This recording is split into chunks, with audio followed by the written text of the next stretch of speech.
Hello everyone, myself Pankti Nanavati. I'm going to take your subject AEEE. આજના આ લેક્ચરમાં આપણે AEEE સબ્જેક્ટમાં શું આવશે અને તેમાં કયા કયા કન્સેપ્ટ્સ આપણે ભણવાના છે તેનો આપણે ઓવરવ્યૂ મેળવશું. So basically AEEE means Applied Electrical and Electronics Engineering.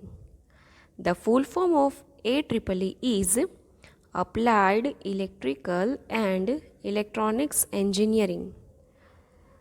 હવે આપણે આ જે બધા વર્ડ્સ છે total you can see here the whole subject is comprised of total two main words, that is electrical and electronics. તો આપણે electrical અને ઇલેક્ટ્રોનિક્સનો brief idea મેળવીશું. So first of all basically what is electrical? So electrical means it is somewhat related to electricity. તમે બધા જ electricity એટલે કે આપણે જેને ગુજરાતીમાં વિદ્યુત કહીએ છીએ, વીજળી કહીએ છીએ, તેનાથી તમે બધા જ નોન છો, રાઈટ? તો ઇલેક્ટ્રિકલ બ્રાન્ચ એવી છે કે જેમાં ઇલેક્ટ્રિસિટી એટલે કે વિદ્યુતને લગતા બધા જ સ્ટડી કરવામાં આવે છે.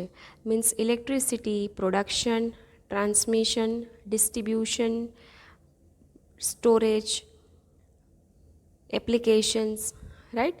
કઈ રીતે વીજળીને ઉત્પન્ન કરવી, કઈ રીતે એનું ટ્રાન્સમિશન કરવું, ટ્રાન્સમિશન થઈ જાય પછી દરેક ભાગમાં એનું કઈ રીતે એને ડિસ્ટ્રીબ્યુટ કરવી, વહેંચવી, એ બધા જ કન્સેપ્ટનું સ્ટડી કરતી બ્રાન્ચ એટલે electrical branch. That is why here it is said that related to electricity. Generally electrical બ્રાન્ચમાં હાઈ વોલ્ટેજીસ વેલ્યુનો ઉપયોગ થાય છે અને ઇલેક્ટ્રિકલ બ્રાન્ચને લગતા જેટલા પણ ઇક્વિપમેન્ટ્સ હોય છે તે સાઇઝમાં એકદમ હેવી હોય છે, રાઈટ? મતલબ કે તમને લોકોને આગળ હું બતાવું છું કે ઇલેક્ટ્રિકલમાં કયા કયા ઇક્વિપમેન્ટ્સનો યુઝ થાય છે. તે બધા જ જે ઇક્વિપમેન્ટ્સ છે એની સાઇઝ ખૂબ જ વધારે કન્સિડર કરવામાં ખૂબ જ વધારે હોય છે.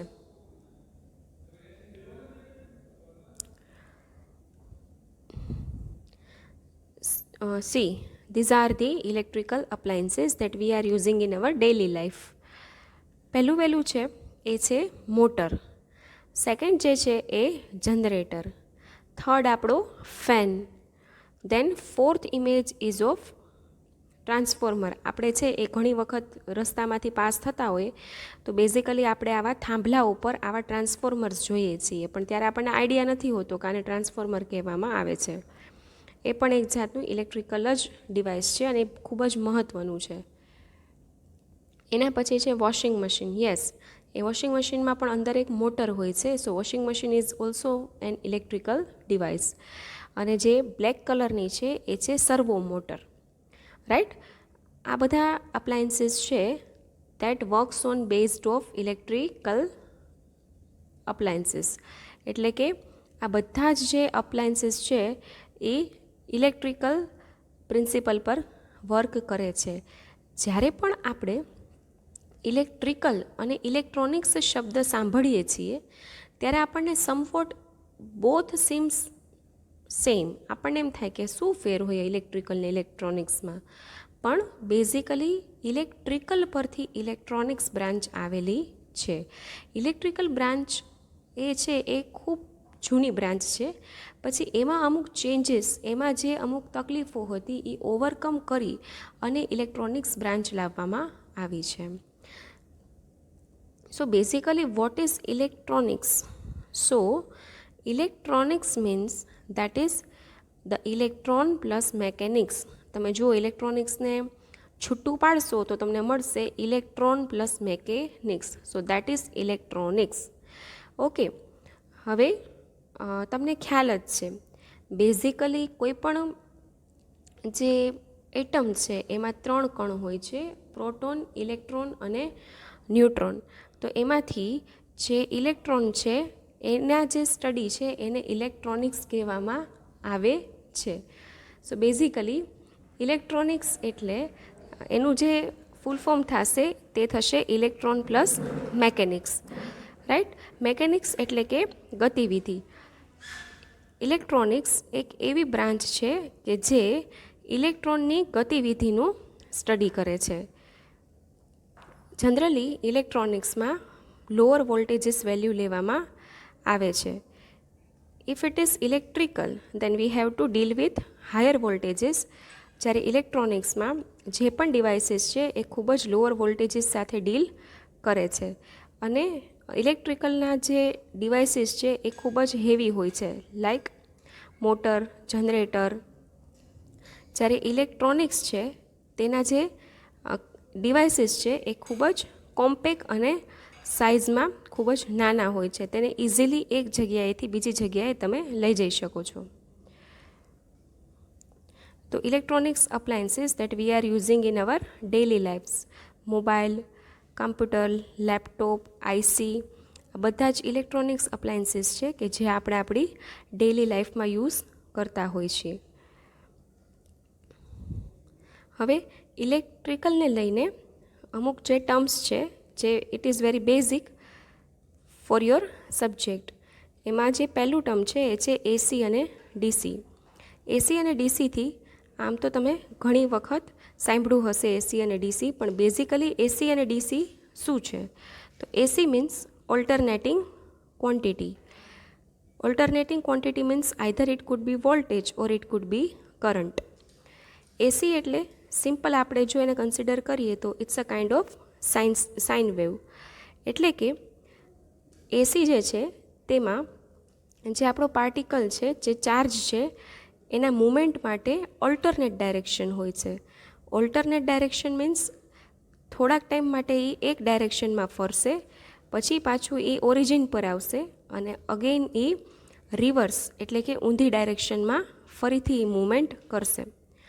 ઓલ્ટરનેટ મીન્સ જે પહેલા ડાયરેક્શનમાં ફરશે, ફરીથી ઓરિજિન પર આવશે અને ફરીથી એ છે એ બીજી ડાયરેક્શનમાં એ જ રીતે મૂવમેન્ટ કરશે. આને ઓલ્ટરનેટિંગ મૂવમેન્ટ કહેવામાં આવે છે. એટલે કે એને બીજી રીતે તમે બાય ડાયરેક્શનલ પણ કન્સિડર કરી શકો, બે દિશામાં એનું વહન થાય છે. એસી છે એને હંમેશા ફ્રીક્વન્સી હોય છે, એટલા માટે એસીનો તમે કોઈ પણ શેપ જોઈ શકો છો.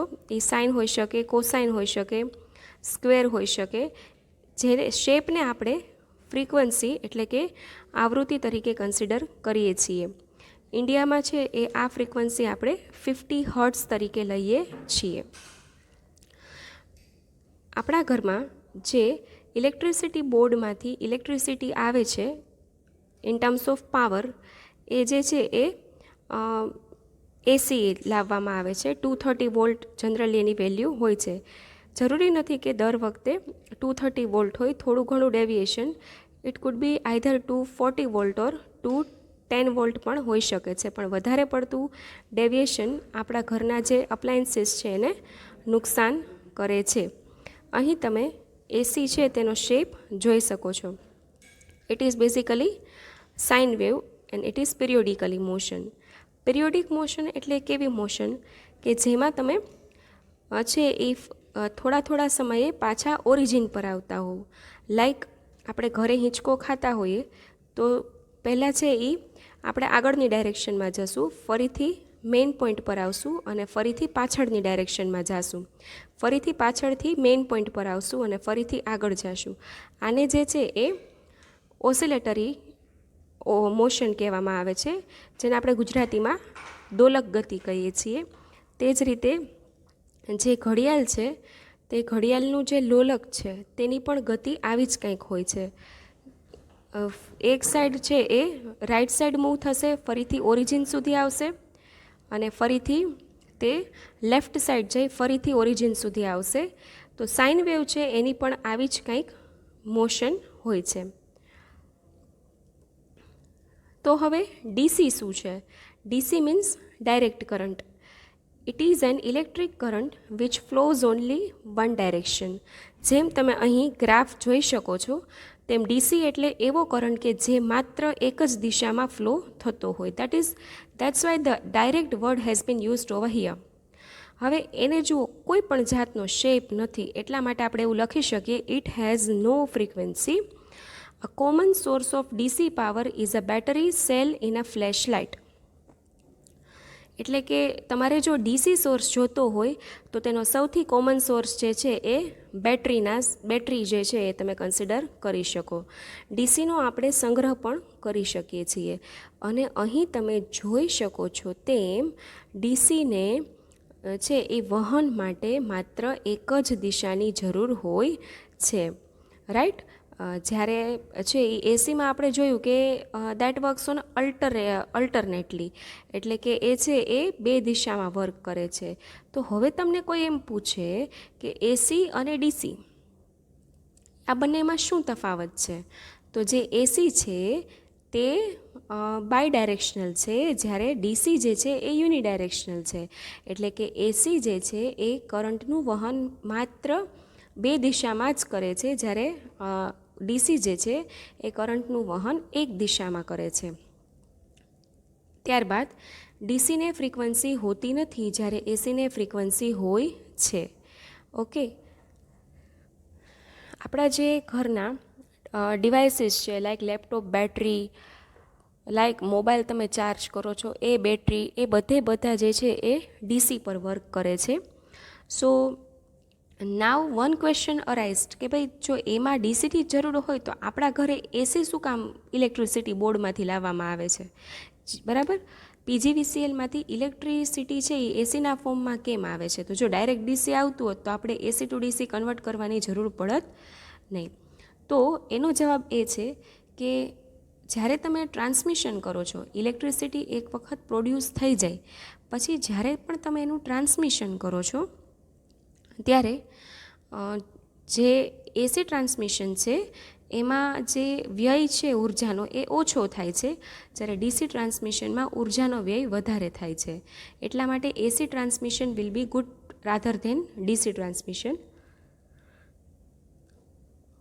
And the other thing is that કે એસી છે પહેલેથી આપણા જે બધા પ્રી ઇન્સ્ટોલેશન છે એ એસીને લઈને કરેલા છે, નહીં કે ડીસીને ટ્રાન્સમિશનને લઈને. એટલા માટે જે બધા પ્રી ઇન્સ્ટોલેશન છે એ ડીસીમાં છે, એસીમાં છે. એટલા માટે આપણે છે એ મોસ્ટલી ટ્રાન્સમિશન શેમાં કરીએ છીએ? એસીમાં. હવે બીજો એક ટર્મ જેને આપણે કહીએ છીએ સિંગલ ફેઝ અને થ્રી ફેઝ, રાઈટ. આપણે આવું ઘણી વખત સાંભળતા હોય કે ત્યાં તો છે એ સિંગલ ફેઝ છે, અહીંયા થ્રી ફેઝ છે. So basically what is single phase ને what is three phase? See these are the connections. આપણે જે ઘરે ક્યાંય પણ નવા રહેવા જઈએ, કંઈ ઓફિસ કરાવીએ તો એમાં આપણે એવું કહીએ છીએ કે ભાઈ હવે ઇલેક્ટ્રિશિયનને બોલાવવો પડશે વાયરિંગ માટે. સો this all are the connections of single phase and three phase. તો સિંગલ ફેઝ જે પાવર સિસ્ટમ છે આપ જુઓ, આ બંને જે પાવર સિસ્ટમ છે એ પહેલાં તો એસીને લાગુ પડે છે, કારણ કે એને કંઈક શેપ છે. એટલે એમાં છે એ 90 તમને મેં હમણાં જે રીતે બતાવ્યું, તમને લોકોને બતાવી છે સાઇન વેવ, તો એમાં જે છે એ વોલ્ટેજીસ 90 અને 270ની વચ્ચે પીક એટલે કે હાઈએસ્ટ થતા હશે, બરાબર. અને કોન્સ્ટન્ટ જે છે એ સિંગલ ફેઝની ડિલિવરી ચાલુ રહેતી હશે. એટલે કે 50 હર્ટ્ઝ મીન્સ પર મિનિટ 50 ટાઈમ્સ છે પર સેકન્ડ 50 ટાઈમ્સ તમારી સાયકલ જે છે એ સાયકલ એટલે જે એસીનો શેપ છે એ એટલી વારમાં ફરતો હશે, રાઈટ.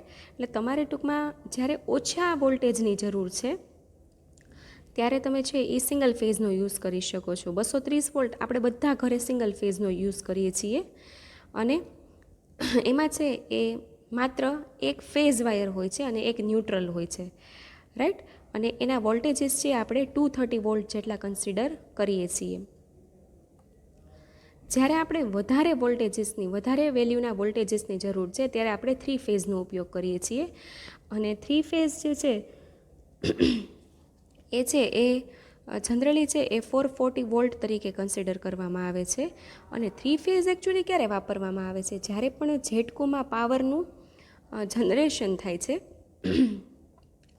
ત્યારે પછી એના ટ્રાન્સમિશન એના ડિસ્ટ્રીબ્યુશનમાં આ ત્રણ પ્રક્રિયામાં 3 ફેઝનો ઉપયોગ કરવામાં આવે છે, કારણ કે 3 ફેઝ સિસ્ટમ વધારે સેફ છે અને એનાથી મોટા પાવરના વેલ્યુ સાથે આપણે ડીલ કરી શકીએ છીએ, રાઈટ. પછી કોઈ હેવી લોડ્સ છે, તમે કોઈ ઇન્ડસ્ટ્રીમાં જાઓ કે જ્યાં ઘણા બધા ઇક્વિપમેન્ટ્સ છે એ યુઝ કરવાના હોય ત્યારે પણ છે એ 3 ફેઝનો ઉપયોગ કરવામાં આવે છે. જ્યાં છે એ ઇક્વિપમેન્ટ ઘણા બધા યુઝ કરવાના છે ત્યાં પણ 3 ફેઝનો ઉપયોગ કરવામાં આવે છે. It has 3 terminals, red, green and blue and 1 neutral. Neutral એટલે કોમન, ગ્રાઉન્ડ આપણે જે કહીએ છીએ તે. 3 ફેઝ વાયર હશે, રેડ, ગ્રીન અને બ્લુ, એટલા માટેના RYB સિસ્ટમ પણ ઘણી વખત કહેવામાં આવે છે. જુઓ અહીં તમે જોઈ શકો છો સિંગલ ફેઝ છે, એટલે આ ઇમેજમાં જુઓ જે સિંગલ ફેઝ છે એ જે સિંગલ ફેઝમાં સિમ્પલ સાઇન વેવ છે. પછી 3 ફેઝમાં તમે જોઈ શકો છો રેડ, ગ્રીન અને બ્લુ, રાઈટ. રેડ, ગ્રીન અને બ્લુ. પછી બાજુમાં કનેક્શન ડાયાગ્રામ આપ્યો છે રેડ, યલો અને બ્લુનો. રેડ, ગ્રીન અને બ્લુનો અને જો જ્યાં આ ત્રિકોણ જેવું તમને દેખાય છે એમાં જ્યાં જે વચ્ચેના પોઈન્ટે ત્રણેય કનેક્ટ થાય છે તેને આપણે ન્યુટ્રલ તરીકે કન્સિડર કરીએ છીએ, એટલે કે કોમન તરીકે કન્સિડર કરીએ છીએ, right. So this are the concepts of single phase AC system and the 3 phase AC system. So what you have to remember કે જ્યારે આપણે વધારે વેલ્યુના વોલ્ટેજીસ જોતા હોય ત્યારે આપણે 3 ફેઝ સિસ્ટમ યુઝ કરીએ છીએ અને જ્યારે ઓછી વેલ્યુના વોલ્ટેજીસ જોતા હોય ત્યારે આપણે સિંગલ ફેઝ સિસ્ટમનો યુઝ કરીએ છીએ. માટે જ તમે જુઓ જ્યારે તમારા ઘરમાં એસી અથવા ગીઝર એના કનેક્શન્સ વધી જાય તો આપણે PGVCL જઈ અને કહી આવીએ છીએ કે અમારે લોડ ઘરમાં વધી ગયો છે, રાઈટ. કારણ કે એ અકોર્ડિંગલી એ લોકો ફેઝમાં ચેન્જ કરી આપે છે. હવે ઇલેક્ટ્રોનિક્સ જે છે એ આખું છે એ એટમ રિલેટેડ સ્ટડી છે. તો as you all know atom is basically made up of 3 particles, that is proton, electron and neutron. Proton જે છે એ પ્લસ એટલે કે ધન વીજ ભારિત છે, ન્યુટ્રોન જે છે એને કોઈ પણ જાતનો ચાર્જ નથી અને જ્યારે ઇલેક્ટ્રોન છે એને નેગેટિવ ચાર્જ છે એટલે કે ઋણ વિદ્યુત ભાર હોય છે. ન્યુટ્રોન ન્યુટ્રલ પરથી જ આવ્યો છે શબ્દ, એટલે કે ન્યુટ્રોનને નથી પ્લસ કે નથી માઇનસ, એ તટસ્થ છે વીજભારની દ્રષ્ટિએ, રાઈટ. ચાર્જ જે છે એ ટોટલ 2 ટાઈપના હોય છે વિદ્યુતભાર દુનિયામાં, કાં પોઝિટિવ ને કાં નેગેટિવ, રાઈટ. અને તેને આપણે કુલમ્બમાં કેપિટલ Cમાં માપી શકીએ છીએ. હવે જુઓ તમને કોઈ એમ કે પરમાણુનો વીજભાર કેટલો હોય છે, તો પરમાણુમાં હંમેશા જેટલી પ્રોટોનની સંખ્યા હોય છે તેટલી જ ઇલેક્ટ્રોનની સંખ્યા હોય છે, એટલે કે પ્લસ અને માઇનસ સરખા થઈ જાય છે એટલે 0 આવે છે જવાબ. મીન્સ પરમાણુ છે એ વીજભારની દ્રષ્ટિએ કેવો છે, તટસ્થ છે, ન્યુટ્રલ છે. પણ જ્યારે તેમાં ઇમ્બેલેન્સ પ્રોડ્યુસ થાય છે ત્યારે એ આયન બને છે, રાઈટ. તો પરમાણુને કોઈ પણ જાતનો ચાર્જ, કોઈ પણ જાતનો વિદ્યુતભાર હોતો નથી, રાઈટ. હવે તમને ખ્યાલ છે કે પરમાણુનું જે કેન્દ્ર છે જેને આપણે ન્યુક્લિયસ કહીએ છીએ, એ ન્યુક્લિયસની અંદર આપણને ખ્યાલ છે તેમ એક તો ન્યુટ્રોન્સ હોય છે અને પ્રોટોન્સ હોય છે, જ્યારે પરમાણુની આસપાસની જે કક્ષાઓ છે એ કક્ષાઓમાં ઇલેક્ટ્રોન્સ ફરતા હોય છે. તો એ જે ઇલેક્ટ્રોન્સ જે છે એ જ્યારે અંદરની કક્ષાના એટલે કે જે ન્યુક્લિયસની આસપાસની કક્ષાના જે ઇલેક્ટ્રોન્સ છે ને આપણે બાઉન્ડેડ ઇલેક્ટ્રોન્સ કહીએ છીએ, બધા ઇલેક્ટ્રોન્સ, કારણ કે ન્યુક્લિયસ પરમાણુના કેન્દ્ર દ્વારા તેના પર તેનો કંટ્રોલ થયેલો છે, રાઈટ. અને જ્યારે આઉટર મોસ્ટ ઓર્બિટ છે, બહારની જે કક્ષા છે તેના ઇલેક્ટ્રોનને આપણે વેલેન્સ ઓર ફ્રી ઇલેક્ટ્રોન્સ કહીએ છીએ, રાઈટ. એના પર એને તમારે જો એની પાસેથી લેવા હોય તો ઉર્જા છે એ ઓછી આપવી પડશે, કારણ કે કેન્દ્રનો એની પર એટલો કંટ્રોલ નથી, કેન્દ્રથી દૂર આવેલા છે. લાઈક હું તમને એક્ઝામ્પલ આપું, તમે લોકો 10th સ્ટાન્ડર્ડમાં ભણી ચૂક્યા હશો ઇલેક્ટ્રોન રચના, તો એમાં છે એ suppose we are taking sodium, તો સોડિયમનો પરમાણુ ક્રમાંક 11 છે, રાઈટ. તો આપણે એની ઇલેક્ટ્રોન રચના લખી શકીએ 2, 8 and 1. તેમાં 2 અને 8ને આપણે બાઉન્ડ ઇલેક્ટ્રોન કન્સિડર કરીએ છીએ, જ્યારે 1ને આપણે ફ્રી ઇલેક્ટ્રોન કન્સિડર કરીએ છીએ, રાઈટ. પછી આપણે suppose we are taking example of phosphorus. તો ફોસ્ફરસનો પરમાણુ ક્રમાંક 15 છે.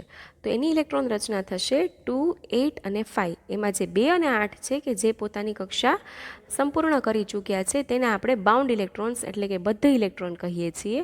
જ્યારે 5 જે છે એને આપણે ફ્રી ઇલેક્ટ્રોન તરીકે કન્સિડર કરીએ છીએ કે જે આઉટર મોસ્ટ કક્ષામાં છે. એટલે કે જે રાસાયણિક પ્રક્રિયાઓ માટે કેમિકલ રિએક્શન માટે માત્ર બહારના ઇલેક્ટ્રોન્સ જ જવાબદાર, બહારની કક્ષાના ઇલેક્ટ્રોન્સ જવાબદાર હોય છે. રાઈટ. હવે આવા જે ફ્રી ઇલેક્ટ્રોન્સ છે એને જ્યારે તમે વોલ્ટેજ એટલે કે સપ્લાય આપો છો, સીધી ભાષામાં કહીએ તો જ્યારે તમે સ્વિચ ચાલુ કરો છો એટલે એને સપ્લાય મળે છે. એ સપ્લાય મળે છે ત્યારે એનો ફ્લો થાય છે, વહન થાય છે, એ જ આપણો કરંટ છે. ત્યારે જે ફ્લો થાય છે તે જ આપણો કરંટ છે. કરંટને છે એ આપણે કેપિટલ I વડે દર્શાવીએ છીએ અને તેને આપણે એમ્પિયરમાં માપીએ છીએ. રાઈટ. ચાર્જ, કરંટ અને ટાઈમ વચ્ચેનો જે સંબંધ છે એને આપણે Q = I × T કહીએ છીએ. રાઈટ. હવે જે આપણે પદાર્થો જોઈએ તો એ પદાર્થોમાં ટોટલ 3 પ્રકાર છે: કંડક્ટર, સેમિકન્ડક્ટર અને ઇન્સ્યુલેટર. તો એટલે કે વાહક, અવાહક અને અર્ધવાહક. તો કઈ રીતે એના પાર્ટ પાડવામાં આવે છે, વાહક, અવાહક, અર્ધવાહક? તો જુઓ, આપણે પહેલાં વાહક સમજીએ, કંડક્ટર સમજીએ.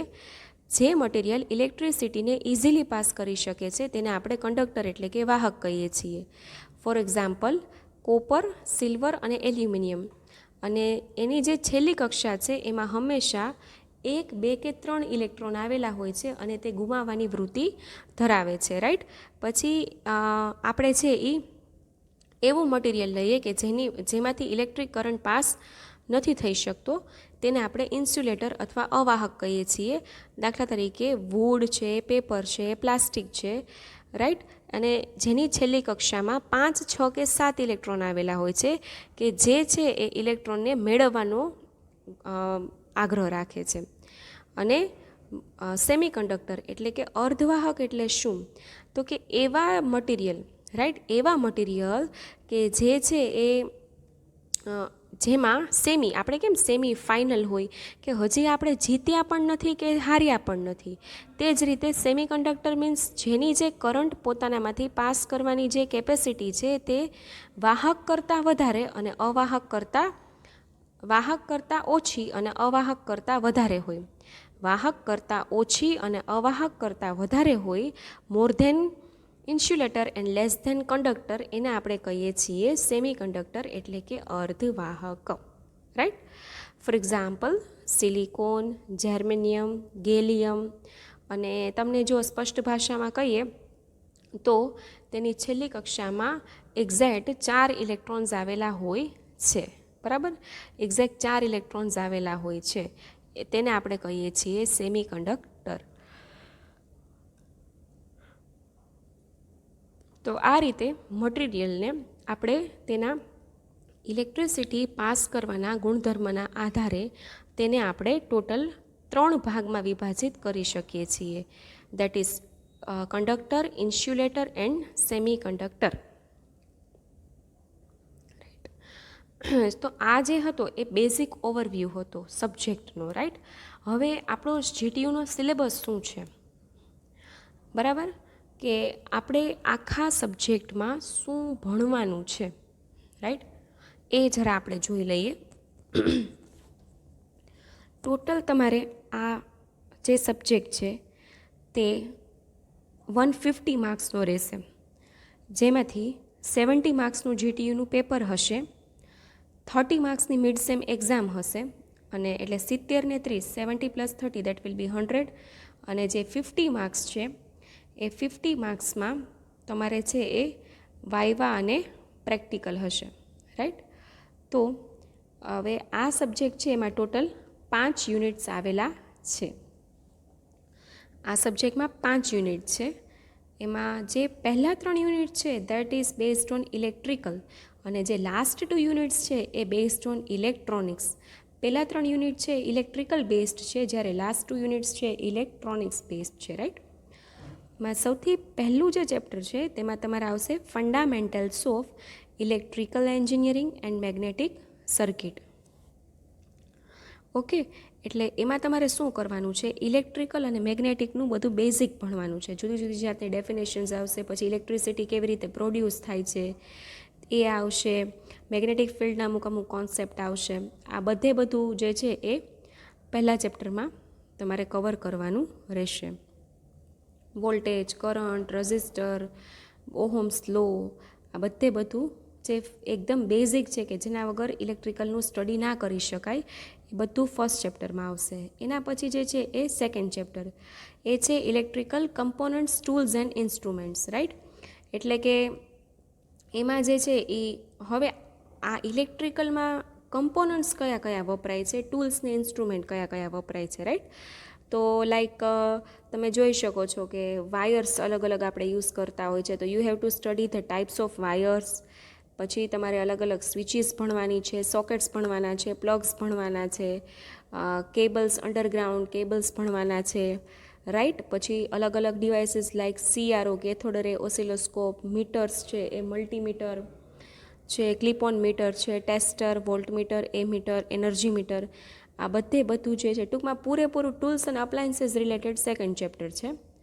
પછી થર્ડ ચેપ્ટર એ ઇલેક્ટ્રિકલનું સૌથી મોટું ચેપ્ટર છે અને સૌથી વધારે વેટેજવાળું ચેપ્ટર છે. તેમાં તમારે બધી જ જાતની motor, generator, transformer, auto transformer, drives, આ બધું સ્ટાર કનેક્શન, ડેલ્ટા કનેક્શન, એ બધું તમારે થર્ડ ચેપ્ટરમાં ભણવાનું છે. ફોર્થ જે ચેપ્ટર છે એમાંથી સમવોટ ઇલેક્ટ્રોનિક્સ પાર્ટ શરૂ થશે. એમાં છે એ ફોર્થ ચેપ્ટરમાં સૌથી પહેલાં તમારે સેફ્ટી ડિવાઇસીસ બધા ભણવાના છે, MCB, ELCB, fuse, the concept of earthing, right. અને જ્યારે છે એ ફિફ્થ ચેપ્ટરમાં તમારે the concept of full electronics like diodes, symbols of different electronics components, inductor, capacitor, photodiodes, પછી micro processor, micro controller, PLC, DCS, SCADA, અને એ સિવાય છે એ એનર્જી બેન્ડ, આ બધું છે એ સ્ટડી કરવાનું છે, રાઈટ.